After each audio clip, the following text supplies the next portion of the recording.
Welcome to Friday Focus for the 6th of June, 2025. I'm Rudyard Griffiths, chair of the Munk Debates, joined in studio by Janice Gross-Stein, the founding director of the Munk School of Global Affairs. Janice, we're out of the smog, into the studio, forest fires in the air here in Toronto. Not a nice feeling this morning. Not one bit. As I walked to get here, Rudyard, I could feel it in my eyes and in my throat. Yeah. There is a certain justice, though, here that people living further north have felt this. Yes. The big cities have ignored it. Well, it's in the biggest city of them all now. Yeah, it reminds me of that summer 2 years ago where we dealt with this again. So really thinking about people in Manitoba, Saskatchewan, and elsewhere that are really dealing with the brunt of this.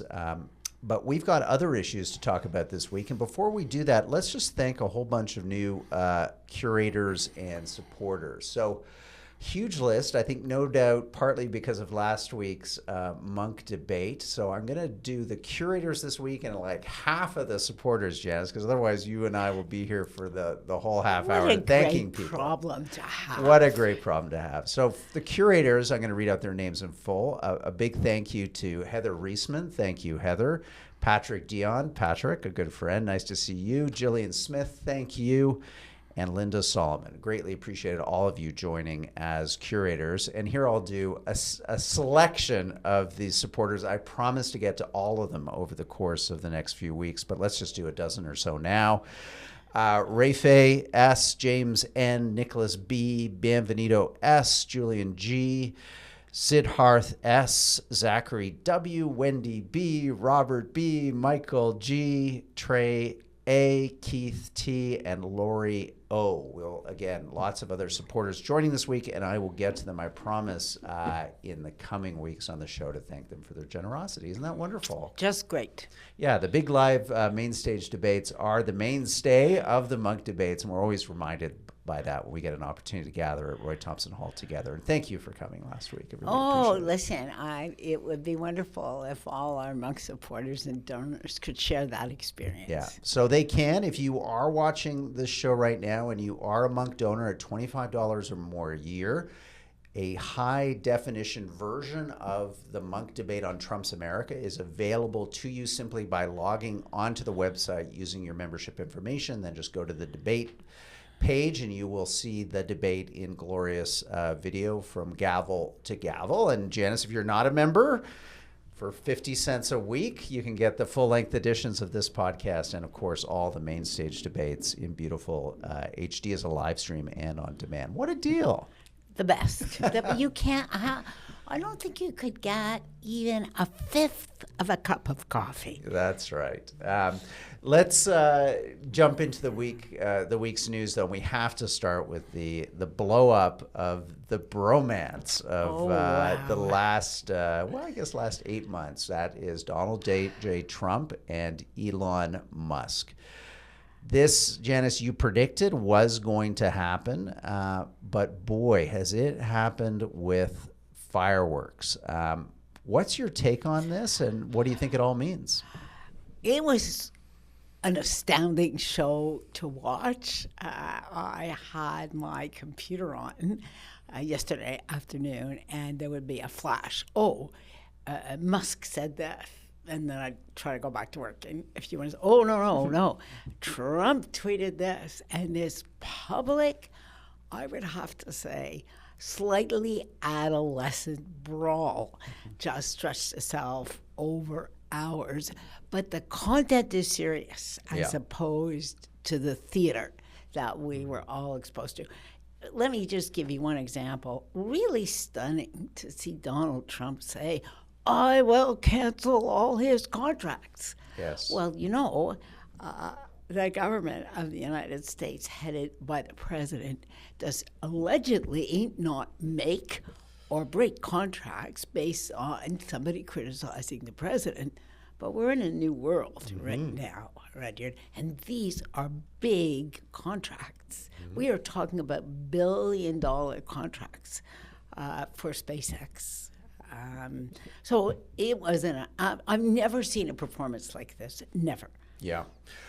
Let's talk about what seems to have catalyzed all this.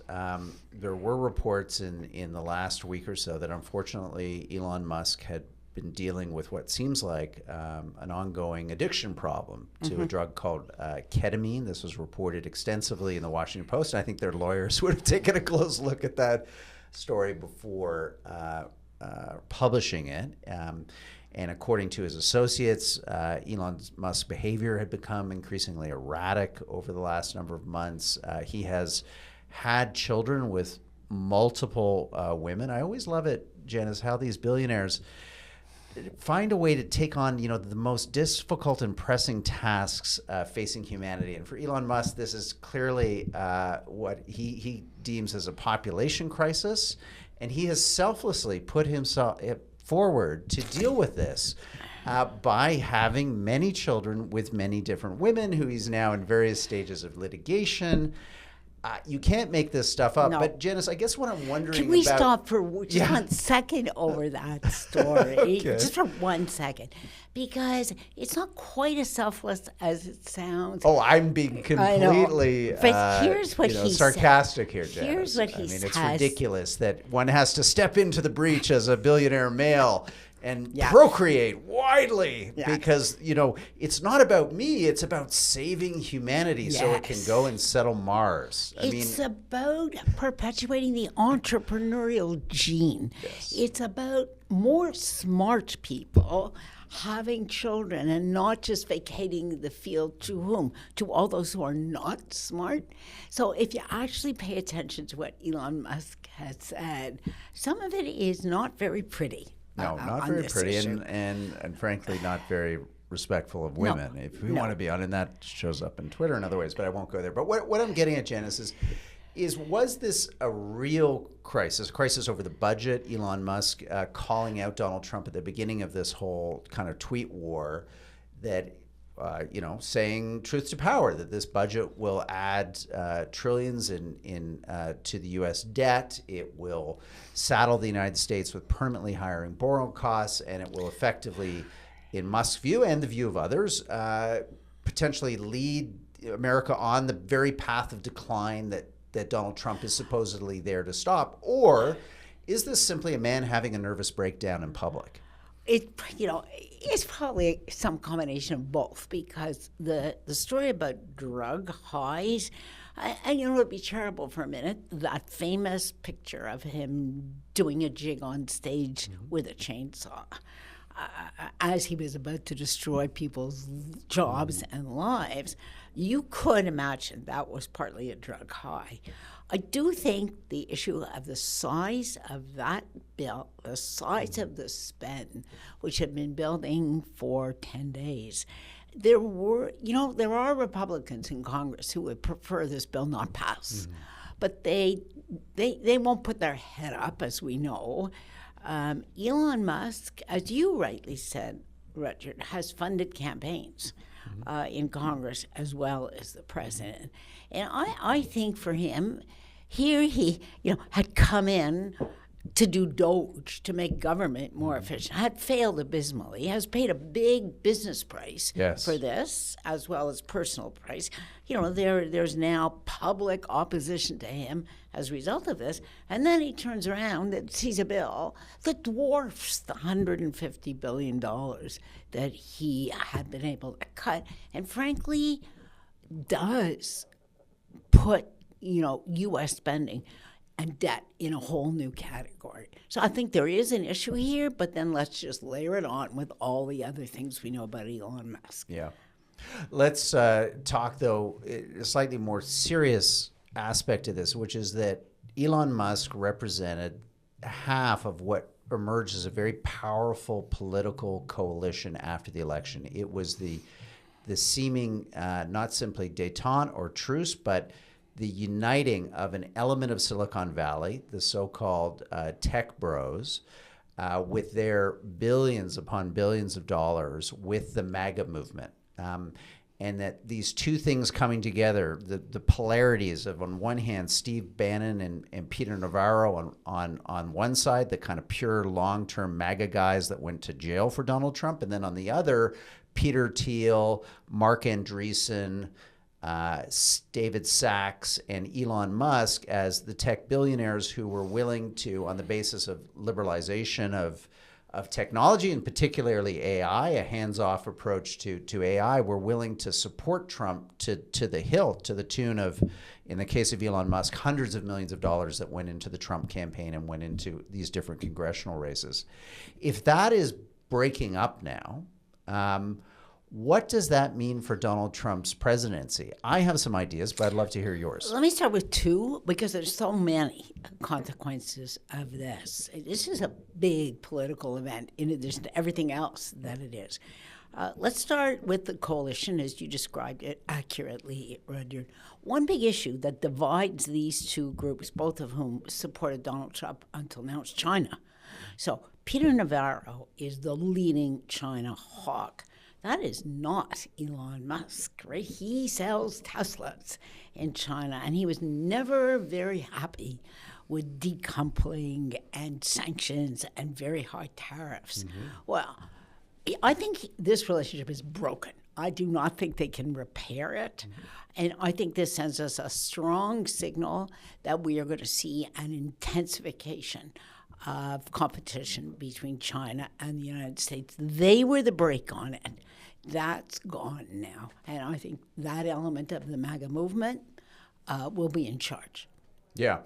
I was going to go there somewhere similar. It may be just for us to understand that this is a victory for Steve Bannon and for what you call kind of deep MAGA, as opposed to Elon Musk, which they were calling dark MAGA, I guess, because of the techno post-human kind of vibe that he and others in Silicon on the right are associated with. So it's kind of deep MAGA versus dark MAGA. Deep MAGA coming out ahead. I think that, China, yes, Canada too, maybe. You've got to understand now that if this break is serious, and it looks like today that it is, that Donald Trump is refusing to talk to Elon Musk, he's effectively banished, that is going to cause not just the Navarros and the Bannons to have more influence, but the deep MAGA people that are already in the administration, like Russ Voigt, the head of budget and management, who is as extreme as they get. Stephen Miller, who is continuing to rise in influence and prominence. So I think this was consequential in a way. I was in no way a fan of Musk. I find elements of the tech bro kind of POV to be odious, but they were a check of sorts on Trump's kind of worst nativist impulses. And I think what we're going to see now is more of that coming to the fore, because this community is going to have to choose sides. And I think what's fascinating is that a lot of them will choose Musk for business reasons, for the fact that, as Musk joked on one of his Twitter feeds, the president's in power for the next 3.5 years. I'm around for the next 40. Yep, absolutely right. And look, there's evidence to support the argument you just made. We got a travel ban yesterday, right? Larger than the original travel ban. Very muted opposition. People are exhausted and just cannot organize the way they did the first time. Well, which part of the party, of the movement, does this favor? The deep MAGA movement, the Steve Bannons, the Steve Millers, not the Silicon Valley guys, not the tech who want brothers. The visas, who want the visas. The programmers coming in, if they need programmers anymore. But that's another show. Final question. By the way, one other big loser, which I think really matters here, is science, scientific research in universities. Musk was a break on that. He was no fan of woke universities, for sure. But he did understand that you needed to educate scientists and produce people who were really good engineers and computer scientists. Gone, that element in the administration. No holds barred, I think, now against universities. Musk said one thing yesterday that got me kind of excited, which is he said, let's create a party for the 80% of Americans who are basically not represented right now, either by Donald Trump or by the fringier parts of the Democrats. Might we see Musk throw his weight as we go into these critical midterm elections for President Trump into a a new political movement in the United States. It's crazy. They never work. But if anybody was going to spend and could spend billions of dollars on it with being a rounding error in terms of his wealth, this is the guy that could do it. And he seems like he enjoys his self-appointed role as chaos monkey in American democracy. That generally, I think, under Doge was for the worse. But could Musk, I know this is asking a lot, but could Musk be a kind of chaos monkey for good with, having split from Trump now and maybe willing to put his money where his mouth is and support independence across the political spectrum? I'm really dubious. I would say no, Roger, for one big reason. Public opinion in the United States has turned against Elon Musk. He brings a tremendous amount of political baggage. Really interesting that the demonstrations against the Tesla showrooms are continuing, even though he is banished from the White House. There is outrage, and the outrage is not that he fired government workers, because if there's a group of people that are unpopular in the United States and in Canada, by the way, it's government workers. But it was the chilling way that he did it. It was the glee, the joy, the dance with the chainsaw that started to generate. And if you look at his polling numbers, they're abysmal. He's not the guy. He's the guy who can fund it, but he is not the guy who can lead it. Well, I think he's going to be just a wild, whirling dervish that we're going to have the Tasmanian devil of American really politics. Is. And, and just to take this one step further, if you think we've reached a moment in the United States where a third party might stand a chance, he's going to crowd the airwaves and keep somebody else out who might be able to pull it off, actually. Yeah. Well, let's say goodbye, Janice, to our audience watching the first half, the complimentary half of Friday Focus on our YouTube channel. So thank you for joining along. Please subscribe to the channel. Click on that little notification bell, and we will get you our next video as soon as it's published. And come on over, become a Monk donor for $25, and we'll send you immediately a link to listen to the back half of the show as we join our Monk donors for the second half of Friday Focus. So here's that bye-bye and then a hello. Now the bye-bye.